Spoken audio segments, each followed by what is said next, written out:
Semana passada, o pastor Jader falou um pouco a respeito de um grupo que vem crescendo muito nos nossos dias, que é o grupo dos desigrejados, dos desigrejados. Cresce cada vez mais o número daqueles que estão insatisfeitos com a igreja, aqueles que se decepcionam com a igreja, e as decepções elas acontecem pelos mais diversos motivos. Homens insatisfeitos com a palavra, insatisfeitos com o testemunho da igreja, insatisfeitos com a liturgia da igreja. Os motivos são os mais variados. Eu queria, nessa noite, trazer mais um pouco a respeito do tema, trabalhando num texto que já foi até trabalhado aqui, mas eu queria que você tivesse uma outra percepção do texto. A gente vai trabalhar com o texto a partir de uma outra perspectiva. E pensando nos desigrejados, pensando naqueles que se decepcionam com a igreja, aqueles que não têm encontrado na igreja refúgio, abrigo, e por causa disso muitos deles não frequentam mesmo a igreja, eu queria que você, comigo, nessa noite, parasse para pensar quais são os motivos pelos quais alguém se decepciona com a sua igreja. Que motivos alguém pode ter para estar decepcionado com a sua igreja? Eu separei alguns aqui, eu queria que você entendesse comigo. Presta atenção. Eu vou projetando aqui e você vai acompanhando comigo. Algumas pessoas se decepcionam com a igreja ou não veem muitos motivos para frequentar, para participar, para ter comunhão na igreja, porque entendem que a igreja está atrasada no tempo, entendem que a igreja vive e prega um evangelho antiquado, um evangelho atrasado. As pessoas muitas vezes vão a algumas igrejas e elas dizem: não, eu não vou mais àquela igreja, porque aquela igreja parou no tempo, porque aquela igreja só toca aí no tradicional, porque ao invés de ter uma bateria, naquela igreja tem um órgão, e um órgão de tubo, gigantesco. E todo mundo quer cantar as músicas que se cantavam nos cultos do século XVI e do século XVII. E além do mais, a liturgia daquela igreja é muito quadrada, é muito antiquada. E as pessoas daquela igreja têm uma mentalidade muito pequenininha. O evangelho que se prega lá é o evangelho fora do contexto da nossa época. É um evangelho que não está muito relacionado ao mundo que nós vivemos hoje. Existem também aqueles que não vão à igreja ou se decepcionam com a igreja porque acham que a sua igreja é pouco engajada. E agora está na moda esse negócio de missão integral. A gente tem que resolver todos os problemas sociais, a gente tem que resolver todos os problemas da sociedade, senão nós não somos igrejas. Meus irmãos, não me entendam mal, a igreja tem que fazer obra social, a igreja tem que fazer ação social, mas ela tem que entender isso a partir da perspectiva da proclamação. Sempre, sempre. Jesus Cristo é aquele que reconcilia consigo todas as coisas, inclusive o mundo, e um dia Ele vai reconciliar o universo. E a igreja ela tem que dizer isso através das atitudes e também através da ação social, mas algumas pessoas não vêm à igreja, não frequentam a igreja, porque acham que a igreja, na verdade, se envolve pouco, ela está pouco engajada, ela está pouco motivada, ela não funciona direito. As pessoas daquela igreja são muito paradas, as pessoas daquela igreja não são ativas na sua sociedade. Existem também aqueles que simplesmente não frequentam a sua igreja, porque na sua igreja não tem um ministério de MMA. Eu não sei se você já viu isso, mas existem ministérios de MMA por aí. Não só de MMA, mas de todas as lutas possíveis. E os sujeitos armam um ringue dentro da igreja, não é um ringue, né, gente? É um octógono. Eles armam um octógono dentro da igreja e ali eles armam uma luta e depois tem uma palavra. Tem muita gente que diz: não, eu não vou naquela igreja porque ela é muito pouco contextualizada. Eu sou um lutador de MMA e eu não tenho espaço naquela igreja. Talvez ele nem seja um lutador de MMA, mas talvez ele seja um surfista. E eu não vou naquela igreja porque não tem nenhum surfista, e não tem um ministério de surf, e não tem uma prancha de skate para mim na minha igreja. Eu não vou naquela igreja porque ela não atende às minhas necessidades, né? Mais ligadas ao entretenimento do que tudo. Mas eu não vou naquela igreja porque ela, de fato, não atende às minhas necessidades. E tem gente que não vai na igreja, que não gosta da igreja, porque o pastor da igreja não é o Marcelo Adnet. O pastor de igreja não faz piada, ele não é engraçado, ele não faz ninguém rir. A mensagem dele é muito séria, é muito engessada, ele só fala de inferno, ele só fala desse negócio de cruz, desse negócio de evangelho. Ele tem que descontrair, o negócio tem que ser legal, tem que ser interessante. Eu não vou na minha igreja por causa disso. Eles têm que aprender a fazer a leitura correta do seu mundo. Existem aqueles, e agora eu vou tocar no bezerro de ouro do mundo gospel da atualidade. Existem aqueles que não vão na igreja porque na sua igreja não acontece um mega evento gospel todo final de semana. E se você mora em São José, você sabe do que eu estou falando. Existem igrejas que fazem um evento gospel, um mega evento gospel toda semana. E são milhares de pessoas, todo mundo vai para lá. E você chega lá, você paga um ingresso bem caro. E você chega lá, tem até lugar VIP. É lógico que o ingresso no lugar VIP é mais caro. Mas todo final de semana tem um evento gospel e está todo mundo lá. Aí o sujeito diz, olha, naquela igreja lá, nunca vi um evento gospel. Nunca vi um cantor desses da moda, da rádio, desses que cobram um cachê de 50 mil reais lá. Eu vou lá na outra igreja, que tem show todo domingo, que tem show todo sábado. Esse negócio de ir em igreja que prega o evangelho, de igreja com uma liturgia mais comedida, não está com nada. O problema, meus irmãos, é que quando nós olhamos para a Escritura, quando nós olhamos para a Palavra de Deus, nós entendemos que nós devemos olhar para a igreja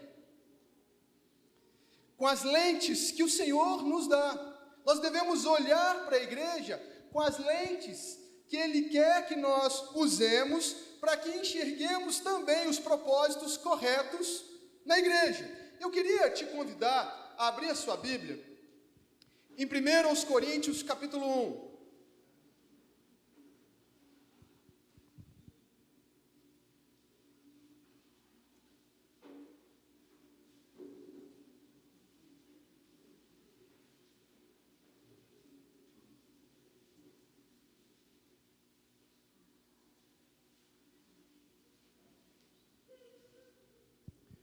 Aos Coríntios, capítulo 1, versículos de 4 a 9. O texto está projetado lá, mas se você quiser, você pode acompanhar na sua Bíblia.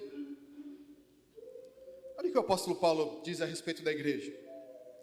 Sempre dou graças a meu Deus a vosso respeito, a propósito da sua graça, que vos foi dada em Cristo Jesus, porque em tudo fostes enriquecidos nele, em toda a palavra, em todo conhecimento, assim como o testemunho de Cristo tem sido confirmado em vós, de maneira que não vos falte nenhum dom, aguardando vós a revelação de nosso Senhor Jesus Cristo, o qual também vos confirmará até o fim, para seres irrepreensíveis no dia de nosso Senhor Jesus Cristo. Fiel é Deus, pelo qual fostes chamados à comunhão de seu Filho Jesus Cristo, nosso Senhor.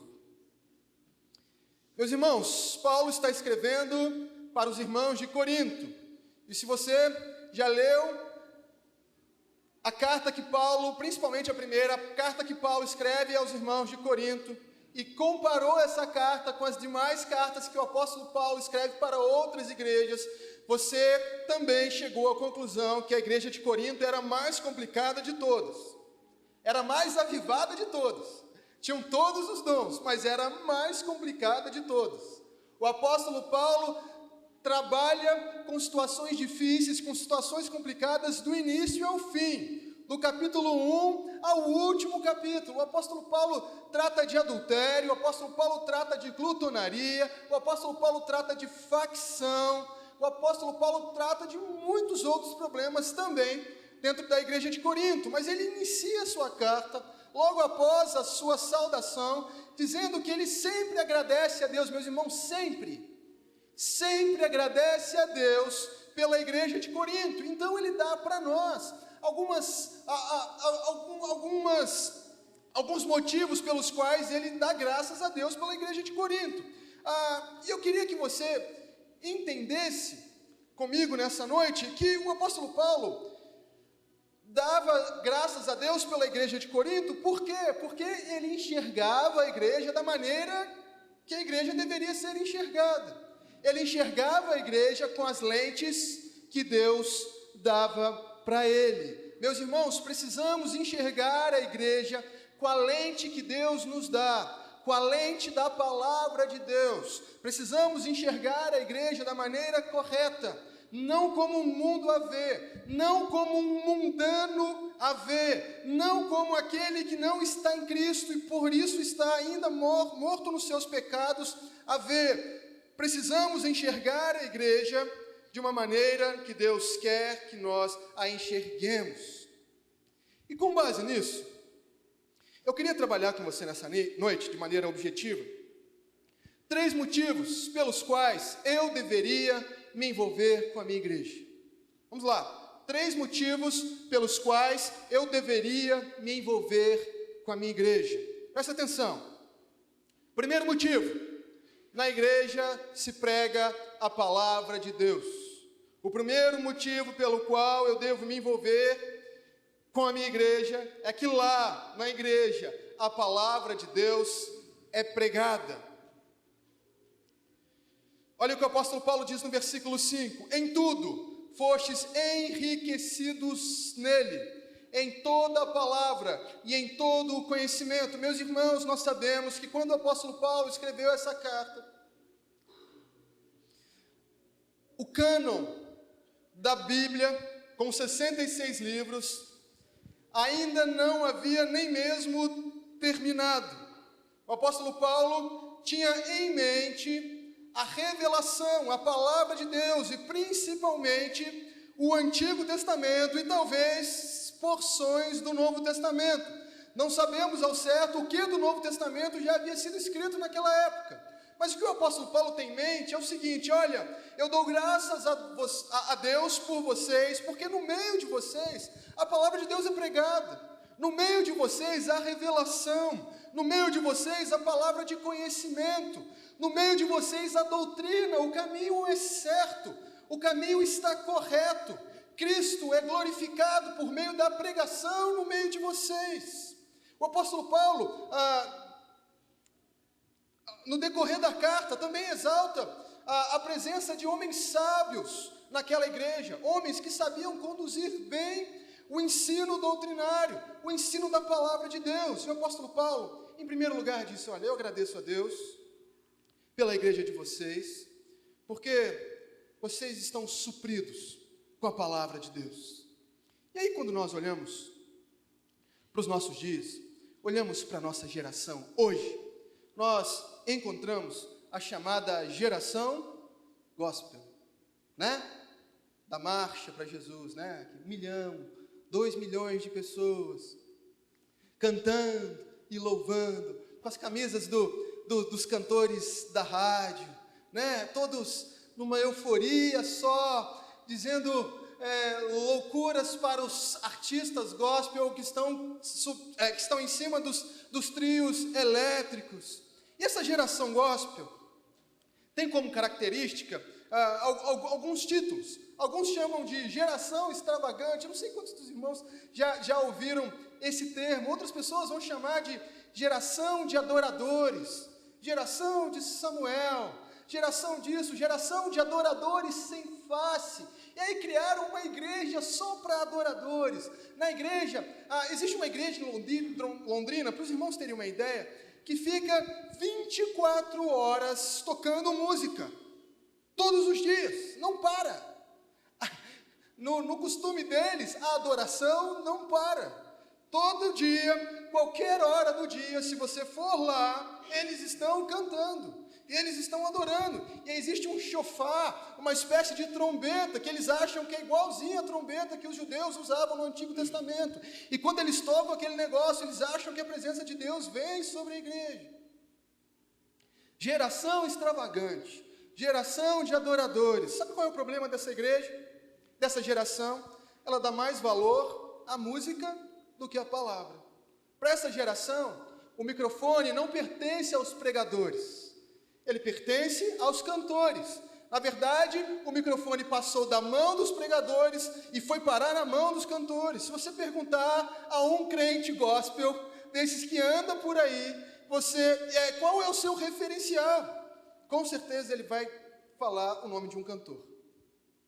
Um desses que vende muito, um desses que toca na rádio, um desses que ganha milhões em nome do Evangelho. Por quê? Porque essa geração, ela dá mais valor à música do que à palavra de Deus. É uma geração conectada, é uma geração que entende tudo de internet, é uma geração que está online, conectada o tempo todo, mas que não tem cultura bíblica nenhuma. Ignorantes em relação à palavra de Deus, não conhecem a palavra de Deus, não sabem se virar com os livros da palavra de Deus, não sabem quem escreveu as cartas, os livros históricos ou proféticos, não entendem, não têm cultura bíblica. Geralmente, essas igrejas de pessoas assim, não têm nem mesmo escola dominical, ignorantes da palavra de Deus. Você vai conversar com a pessoa e a pessoa é rasa, superficial. Essa galera, geração gospel, tem a mente relativista do mundo. E é exatamente por causa disso que eles não dão importância às doutrinas. Eles têm a mente pós-moderna, não existe verdade absoluta, senão a verdade absoluta, nós também não precisamos de doutrina. Para que doutrina? Deixa a gente adorar a Deus em comunidade, deixa a gente ser simples. É sempre esse o discurso. Nós não precisamos disso. Meus irmãos, nós precisamos da doutrina, sim, sabe por quê? Porque cada doutrina, cada uma delas tem um correspondente prático nas nossas vidas. Cada uma delas. Porque morremos e ressuscitamos com Cristo, é que podemos viver uma vida nova. E eles não dão valor à doutrina, por quê? Porque tem a mente relativista do mundo. E esse pessoal, além disso, ainda tem a sua espiritualidade baseada em bordões, baseada em chavões. Coloquei alguns aqui só para a gente lembrar deles. Né? A conversa é sempre a mesma. Olha, Deus me falou. Olha, eu senti um arrepio daqueles. Deus é 10. Né? Eu não sei se eu já disse para vocês, há um tempo atrás, um padre estava brigando com uma dessas bispas por aí, para ver quem tinha dito na mídia a primeira vez que Deus era 10. E acho que eles queriam patentear essa frase. E eles dizem, Deus é mais. O sujeito não sabe nada de Bíblia, mas ele sabe dizer isso. Foi tremendo. Tem o famoso somos livres para adorar. Né? Essa é campeã. Somos livres para adorar. E eles pegam um texto fora de contexto, lá de 2 aos Coríntios, capítulo 3, que diz que onde há o Espírito, ali há liberdade. E eles não entenderam nada do texto, porque o texto está dizendo que antes nós estávamos cegos, não enxergávamos a beleza e a glória de Cristo, mas quando a palavra de Deus, a nova aliança é pregada, os nossos véus são arrancados, e então nós passamos a ver Cristo. Por quê? Porque onde há o Espírito, há liberdade. Os nossos olhos são abertos. A venda é arrancada dos nossos olhos. E eles continuam dizendo, olha, nós somos livres para correr, nós somos livres para dançar, nós somos livres para pular. E aí fica um monte de gente correndo na igreja. Eu não sei se você já presenciou essa cena, mas eu já. Eu sei do que eu estou falando. Chega uma hora no culto e fica todo mundo correndo de um lado para o outro. Por quê? Porque eles são livres para adorar. E aí, tem uma que é, nós estamos agora experimentando um tempo de restituição. E aí tem uma música, né? Que é a música mais egoísta do século. Eu acho que você sabe de que música que eu estou falando. Restitui, eu quero de volta o que é meu. As pessoas dizem isso para Deus, nas igrejas por aí. Você tem noção disso? As pessoas dizem isso para Deus, nas igrejas por aí. Restitui, eu quero de volta o que é meu, o que o inimigo roubou, e aí vai. Quer de volta o que é teu? Toma de volta a condenação, não é assim? Aí eles vêm com a história, as palavras têm poder. Tudo o que você disser reflete no mundo espiritual. Quanta besteira. Chavões, nada de Bíblia. Essas pessoas não sabem dizer o que Jesus fez por eles. Não sabem diferenciar conversão de frequentar igreja. Não sabem expor a sua fé às outras pessoas. Não sabem o que é regeneração. Não sabem o que é conversão. Acham que são crentes porque frequentam uma igreja da moda. Porque frequentam uma igreja legal. Porque mudaram o seu estilo de vida visual. Porque passaram a ouvir uma rádio gospel ao invés de uma rádio secular. Porque passaram a se vestir com a camisa do cantor da moda ao invés de se vestirem normalmente. Não sabem de fato o que Jesus fez por eles. Essas pessoas precisam ser reevangelizadas. Precisam entender a cruz. E precisam entender que o Evangelho está no centro. E que qualquer doutrina, qualquer igreja que arranca do centro o Evangelho, não está em conformidade com o que a palavra de Deus nos ensina. Meus irmãos, devemos frequentar a nossa igreja, devemos nos envolver com a nossa igreja. Por quê? Porque lá se prega a palavra de Deus. E por que você precisa da Bíblia? Porque, em primeiro lugar, a Bíblia revela a Cristo.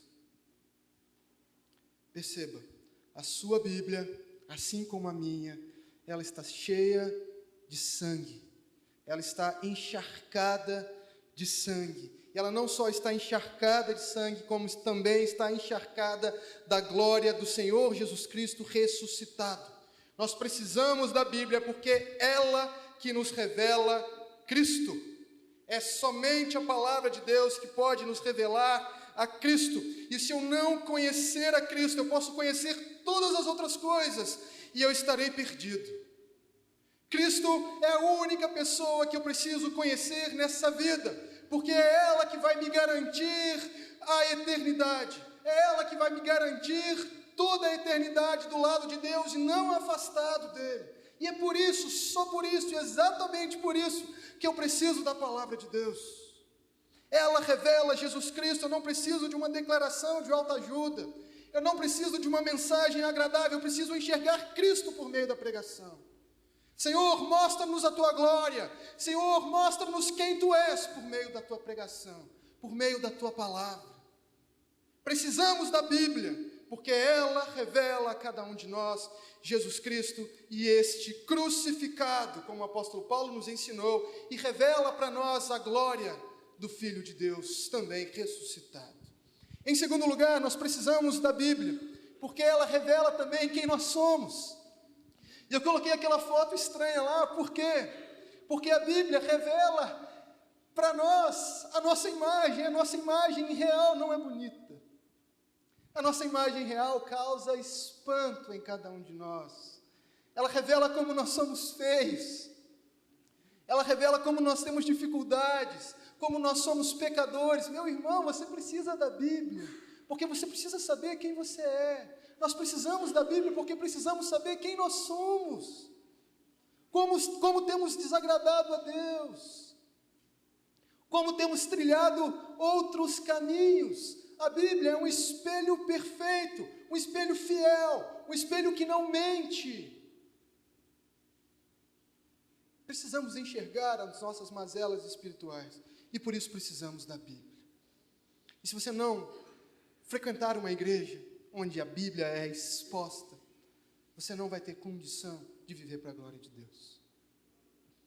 Em terceiro lugar, nós precisamos da Bíblia, porque a Bíblia, ela nos conduz no caminho que devemos trilhar. Ela nos livra dos perigos desse mundo. Ela nos livra das dificuldades desse mundo. Ela nos livra dos tropeços. Ela nos faz trilhar longe dos perigos deste mundo, ou nos faz trilhar caminhos onde nós teremos condições de vencer este mundo, caminhos de fé. A Bíblia é lâmpada para os nossos pés, a Bíblia é luz para o nosso caminho, a Bíblia nos revela a vontade de Deus.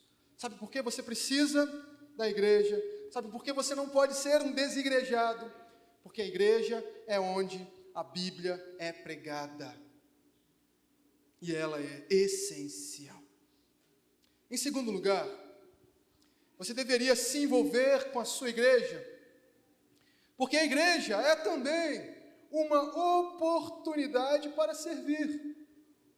Olha só, a igreja é também uma oportunidade para servir.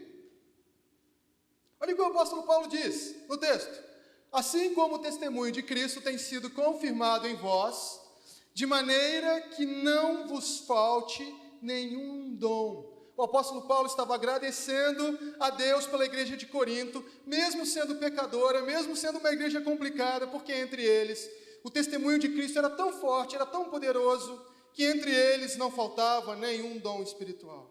Aqueles irmãos podiam servir a Deus com seus dons espirituais. Mas quando nós olhamos para a igreja hoje dos nossos dias, nós percebemos algumas coisas estranhas com relação a esse propósito do apóstolo Paulo. As pessoas não olham mais para a igreja como se ela fosse para nós, como se ela fosse para elas uma oportunidade para o serviço. E a prova disso é que hoje, nos nossos dias, existem muitas igrejas, cada uma para um gosto diferente.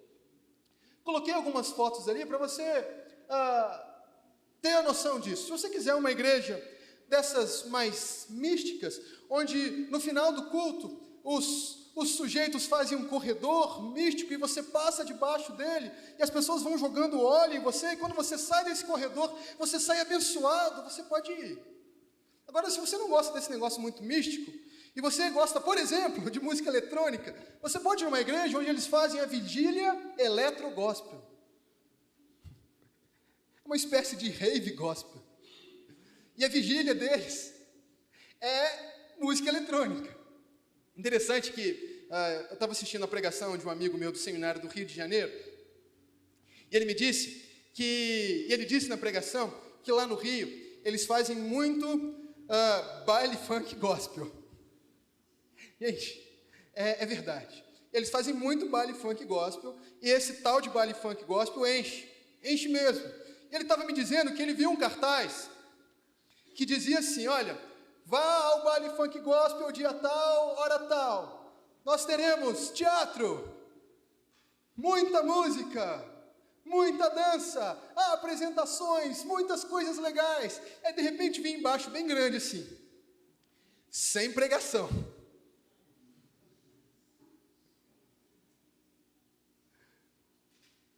O que eu quero que você entenda é que as pessoas hoje têm escolhido a sua igreja com base nos seus desejos próprios. Se você não gosta de uma igreja que toca um batidão gospel, que não faz uma vigília eletro-gospel, você pode ir numa igreja que toca rock, que faz um show todo domingo à noite, um showzão, sonzão. Você ouve um acorde e você se arrepia todo. Gente, é assim que acontece. E aí a pessoa logo acha que é o Espírito Santo, né? A unção de Deus está nesse lugar. Nada, é só o acorde da guitarra num volume alto. E se você não gosta disso, você também pode frequentar uma igreja que tem como púlpito uma prancha de surf. E lá a galera é legal, pessoal, gente boa. Malucão, todo mundo muito tatuado, todo mundo com alargador na orelha. Lá os caras adoram com intensidade. E o louvor dura 2 horas e a pregação é só 15 minutos. As pessoas do nosso tempo estabelecem com a igreja uma relação de mercado. Elas escolhem a sua própria igreja, assim como elas escolhem o disco do artista preferido delas numa livraria ou numa loja de CDs. Ou na loja do iTunes, não sei. Elas escolhem suas igrejas de acordo com os seus gostos pessoais. O crente gospel estabelece uma relação de mercado com a igreja e com a palavra de Deus. Ele não está preocupado com o reino de Deus, mas com o seu próprio reino. Ele quer, acima de tudo, sentir-se bem. Então, o que ele faz? Ele busca soluções imediatas, que não incomodam. E é por isso que nós vemos pessoas dizendo por aí: você tem que estar onde você se sente bem. Onde você viu isso na Bíblia? Não, isso não é verdade. A palavra de Deus nos ensina que os motivos para que nós devamos frequentar uma igreja são outros. O interessante é que no vocabulário das pessoas dos nossos dias, principalmente dos jovens, o entretenimento está confundido com o culto. As pessoas já não sabem mais diferenciar uma coisa da outra. E eles saem do culto dizendo que o culto foi da hora, que o culto foi muito legal. Eu entendo as forças de expressão, mas o que eu estou querendo dizer é que as pessoas têm confundido culto com entretenimento. Para as pessoas é a mesma coisa, não há diferença. E as pessoas simplesmente chegam a dizer: eu não vou naquela igreja porque o culto daquela igreja não é legal. Eu tenho um amigo em Juiz de Fora, tem gente que não acredita nessa história não, mas é verdade. E ele é meu amigo até de Facebook. Se você não acreditar, eu posso botar para você o link depois. Ele é daqueles roqueiros malucos, nada com estilo, mas ele era daqueles extremos. Sabe, metaleiro, cabelão, roupa de banda preta, coturno, bermuda até aqui, e essa é a roupa dele do dia a dia. E ele gostava mesmo daquele metal extremo, daquele que você não consegue entender nada mesmo. Aquele que a bateria é confundida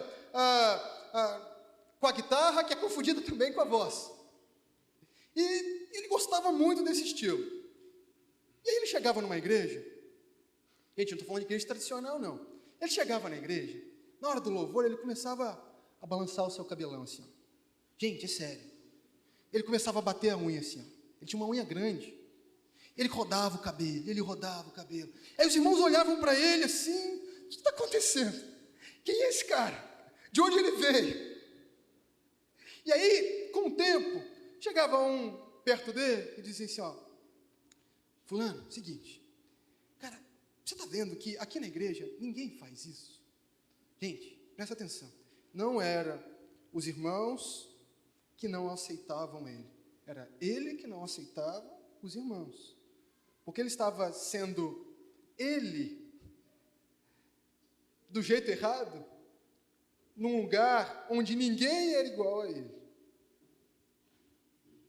E aí as pessoas chegavam para ele: olha, pega leve, vai com calma. E aí era interessante que de vez em quando você via ele na rua com uma roupa diferente. Ele não estava com uma roupa preta de banda. E aí você ia conversar: mas e aí? Então, não, é porque o pastor veio conversar comigo, mas ele não aguentava muito tempo, ele saía para uma outra igreja. Aí lá nessa outra igreja acontecia a mesma coisa. Com o tempo, vinha um e falava com ele. Aí ele saía para uma outra igreja. Com o tempo passou. Adivinha o que aconteceu? Ele abriu uma igreja para ele, onde só toca rock and roll, onde só toca metal extremo. E sabe qual é o nome da igreja? Eu não estou mentindo. Você pode depois vir falar comigo que eu vou passar para você o link dele, da igreja dele. Sabe qual é o nome da igreja? Caverna do Rock. E sabe o que é pior? Ele é o pastor da igreja.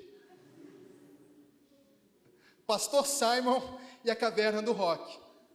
É o tal de cristianismo underground. Fast food. Você escolhe o evangelho de acordo com o seu gosto pessoal. Gente, isso é sintomático. Isso é dos nossos dias, isso é da nossa época. As pessoas têm estabelecido com a igreja uma relação de mercado, e só uma relação de mercado.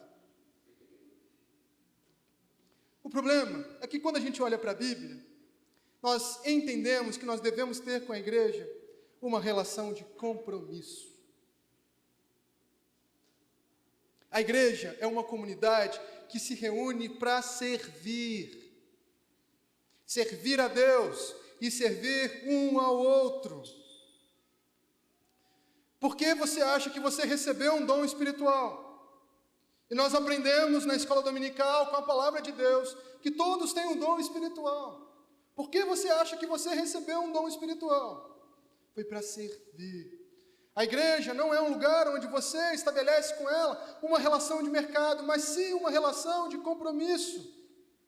Eu sou a igreja de fato, não só quando pertenço a Cristo, mas quando assumo a minha responsabilidade no corpo de Cristo. Entenda, a igreja é um grupo de pessoas que se reúnem no nome daquele que serviu a ela, entregando-se a si mesmo. A igreja trilha os passos de Jesus Cristo, que se entregou voluntariamente na cruz, não antes de ter se humilhado, se tornando homem, abandonando a sua glória nos céus. Somos chamados para uma relação de compromisso com a igreja, serviço. Nós somos devedores uns dos outros. Juntos é que nós adoramos a Deus. As menções à música no Novo Testamento são todas feitas em comunidade. A Bíblia sempre trata do culto público, e a igreja se reúne para servir, para adorar e para servir um ao outro. Relação de compromisso e não de mercado. Nós não consumimos igreja, nós servimos a Deus por meio da igreja. Em terceiro lugar, a última razão pelo qual nós devemos nos envolver com a igreja é simplesmente porque a igreja é o povo de Deus, o único povo de Deus. Fora da igreja não há povo de Deus. E é por isso que nós não podemos ser um desigrejado. E é por isso que nós devemos nos envolver com a igreja. Veja o que o apóstolo Paulo diz. O qual também vos confirmará até o fim, para seres irrepreensíveis no dia de nosso Senhor Jesus Cristo. Meus irmãos, o apóstolo Paulo está dizendo o seguinte: olha, eu dou graças a Deus pela igreja de vocês, porque vocês são povo de Deus, e que porque vocês são povo de Deus, vocês serão confirmados até o último dia.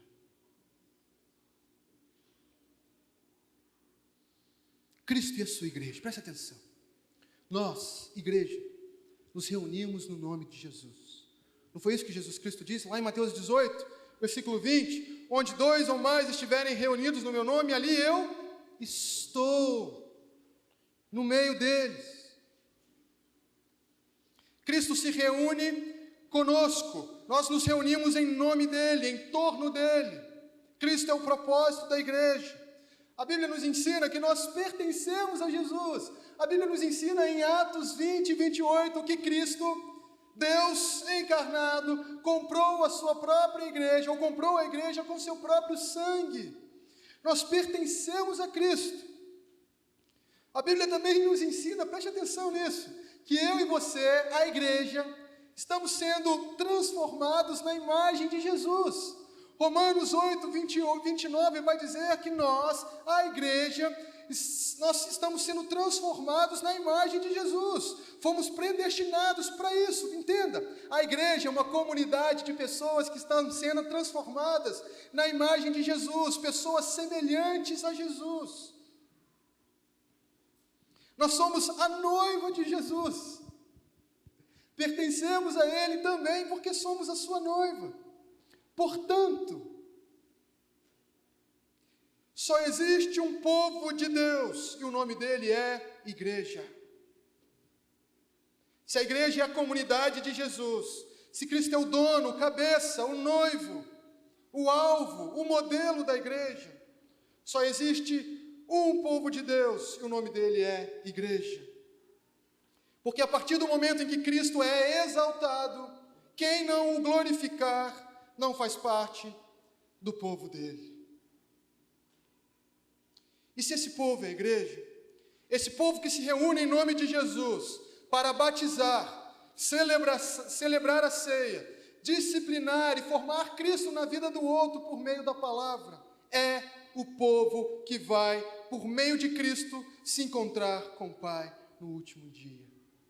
Sabe por que devemos frequentar, pertencer, nos envolvermos com a igreja? Porque a igreja é o povo de Deus e não há outro povo de Deus, porque ela é o povo exclusivo de Deus. Ela é propriedade dele. Quem pertence à igreja, não só nominalmente, mas porque nasceu de novo, faz parte do povo e será transformado e se encontrará com ele no último dia. Quem não pertence à igreja, ainda que pertença visivelmente, não se encontrará com ele. Os desigrejados, os consumistas, aqueles que consomem a igreja, estão desprezando o povo de Deus. Estão desprezando aquele que separou para si um povo. Estão desprezando a cruz, que tinha como alvo um povo, somente um povo. Que razões você tem para participar da igreja? Será consumistas?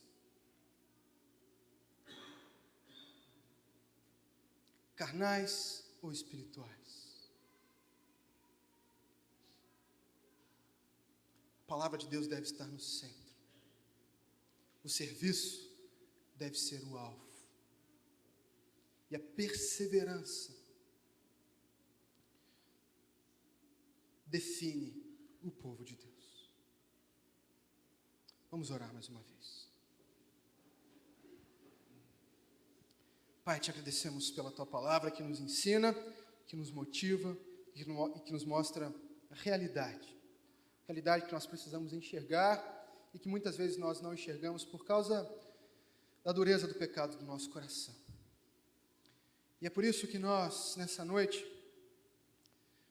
vamos a Ti e clamamos para que o Senhor purifique as nossas motivações e intenções no que diz respeito ao relacionamento com Teu povo, que é a Tua igreja, Pai.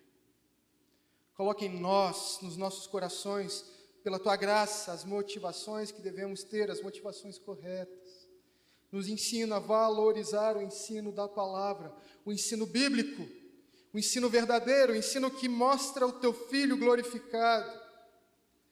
Pai Santo, nos ensina a valorizar o serviço, nos ensine, Pai, a colocarmos os nossos dons à disposição dos nossos irmãos e também à disposição da Tua obra. Pedimos ao Senhor também que o Senhor nos dê a força, a condição necessária para permanecer dentro do Teu povo, povo que vai se encontrar contigo no último dia, povo que vai reinar contigo por toda a eternidade. Nos faz entender, Pai, que somos o Teu povo e que não há outro povo fora da Tua igreja. Nós oramos assim, no nome precioso de Jesus Cristo, nosso Salvador. Amém.